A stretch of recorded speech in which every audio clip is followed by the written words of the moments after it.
कृष्ण मन्नारायण मंदिर में जब चंडक बगीचा की हल्दिया समुद्रा जो तुम्हारी श्याम सुंदर दरक की माँ थी केसरबाई, तो ये सब लोग आते, वैष्णव लोग आते। और उलेद गुड़ की चर्चा हमारे दादा गुरु जी स्वयं कर रहे थे उस समय। हमने कहा स्वामी जी वो थी, दीक्षा दी आपसे? तो बोले हाँ, उस समय हम दीक्षा देते थे, क्योंकि वो लोग संस्कार संपन्न रहते। यहाँ दीक्षा देने लगेंगे तो मेरे सिर पर चढ़ जाएंगे इससे, इसलिए मैं यहाँ नहीं। ऐसे दादा गुरु जी ने हमारे कहा। संस्कार की बात जब चली, उस बात पर मैं बता रहा हूँ कि मेरे दादा गुरु त्रिदंडी स्वामी जी ने कहा कि संस्कार की बात। उन्होंने यहाँ समय व्यतीत किया, शास्त्रार्थ किया उससे। तो 7-8 दिन शास्त्रार्थ हुआ और 9वें 10 ऐसे शास्त्रार्थ चल रहा था। स्वामी जी ने कहा कि विचार किया अपने मन में कि शास्त्रार्थ चल रहा है, देखिए कल भी शास्त्रार्थ, अच्छा देखो भगवान जो करेंगे सो होगा, रामानुज स्वामी। तब तक स्वामी जी सवेरे कहे बाद फिर शास्त्रार्थ होगा, तब तक पता चला कि वो गायब हो गया, वो चला गया, भग गया, मैदान छोड़ करके गायब हो गया। इस तरह से मतलब स्वामी जी महाराज बता रहे थे कि रामानुज स्वामी जी का स्मरण किया शास्त्रार्थ में, वो भी कम नहीं था। स्वामी जी बोल रहे थे वो भी विद्वान था। तो वेद शास्त्र तो किसी की बपोती नहीं है ना।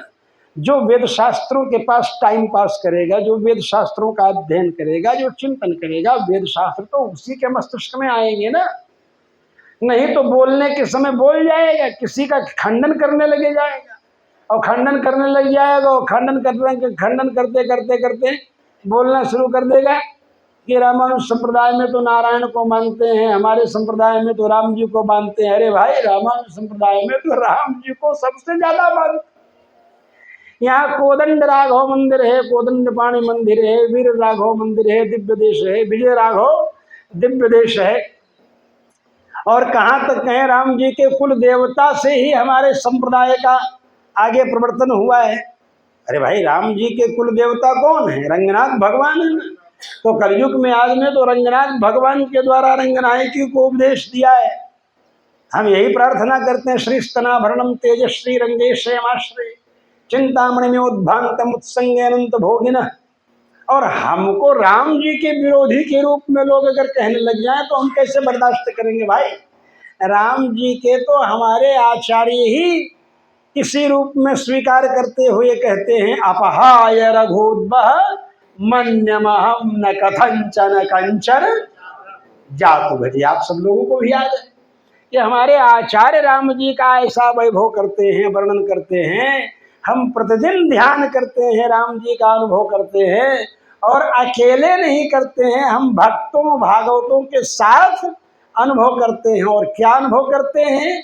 अवनी तनया कमनीय वरम रजनी कर चारु मुखाम्बुधं रजनी चर राजितमो मिहिरं महनीयमहं रघुराममये। महनीयम रघुरामम अहम आए। महनीय मन जो सबसे बड़े हैं, ऐसे राम जी की शरण में मैं जाता हूँ। राम जी के चरणों की शरणागति मैं करता हूँ। इस रूप में भगवान श्री राम के शरण में मैं जाता हूँ। फिर भी हमको लोग बोलते हैं कि अरे वो तो राम जी को बोलते हैं कि राम जी मोक्ष नहीं दे सकते। कौन कहता है राम जी मोक्ष नहीं दे सकते भाई? राम जी मोक्ष नहीं दे सकते, ये रामानुज संप्रदाय के किस आचार्य ने कह दिया कि राम जी मोक्ष नहीं दे सकते हैं? ये तो विचार करने की बात है, सोचने की बात है, चिंतन करने की बात है, ये तो अनुभव करने की बात है, यही तो चिंतन करने की बात है, यही तो अनुभव करने की बात है कि ये तो हमारे आचार्यों ने अनुसंधान किया। कुलशेखर स्वामी जी हमारे राम जी की कथा सुनते सुनते और पूरी सेना लेकर के चल दिए, चढ़ाई कर दी। ऐसे भगवान राम के अनन्य भक्त हमारे आलवार कोटि में हैं, हम आलवार कोटि में उनका अनुसंधान करते हैं। भूतम सरश्च महादावय भट्टनाथ श्री भक्ति सार कुलशेखर योगी वाहन भक्तांग रेणु प्रकार इंद्र विश्राम श्रीमत् परांकुशमणि प्रणतोस्मि। ऐसे कुलशेखर स्वामी जी, मतलब इतना राम जी का अनुसंधान करते और चिंतन करते, रोज श्रीरंगम जाने की तैयारी करते, और रोज तैयारी करते करते भक्त संत महात्मा लोग आ जाएं, सीताराम नाम महाराजाधिराज की जय हो जय हो जय हो बोलते हुए आ जाएं, तो फिर वही यात्रा कैंसिल हो जाती थी। घुष्यते सनगरे रंग यात्रा दिने दिने, रोज रंगनाथ की यात्रा करने के लिए कहते। फिर भी हम लोगों को लोग बदनाम करते हैं कि राम जी को नहीं मानते हैं, राम जी को रामोपासक है, हमको नारायणोपासक कहते हैं। कहते हैं तो नारायणोपासक, भैया तुमसे बड़े रामोपासक तो हम हैं, ये नहीं कह सकते। हाँ ये है कि हम राम जी के अलावा किसी दूसरे को गाली नहीं निकालते, फर्क इतना ही है। मन तो सबका, हम तो वैष्णव है ना, तो वैष्णव का मतलब भगवान विष्णु के जितने स्वरूप हैं उन सभी का सम्मान करना है ना, जो अपने को पसंद आवे उसकी पूजा करना है, सम्मान तो सबका करना है। अरे वैष्णव है, आप अपने को वैष्णव कहना बंद कर दो तब ना हम समझें कि आप विष्णु उपासक नहीं है, नारायण उपासक नहीं है। अरे भाई आप अपने को वैष्णव ना कह करके कोई दूसरा नाम ले लीजिए, तो वैष्णव है साक्षात भगवान विष्णु, भगवान श्री राम जी हैं, इसलिए भगवान श्री राम की आराधना करने वाले वैष्णव हैं। साक्षात भगवान विष्णु श्री कृष्ण जी हैं।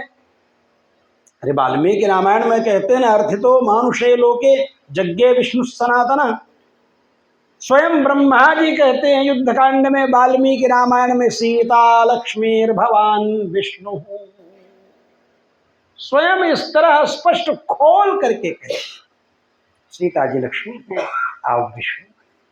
ब्रह्मा जी कहते, जहां कहते अहम ते हृदय राम, जिह्वा देवी सरस्वती, मैं आपका हृदय हूं, सरस्वती देवी जिह्वा है। युद्ध कांड का 117वां सर्ग उठा करके आप सब लोग पढ़ लीजिए।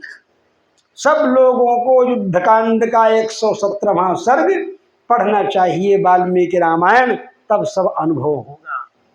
लेकिन अब ये हमारे ही घाट पर नहाओगे तब ज्यादा फायदा होगा।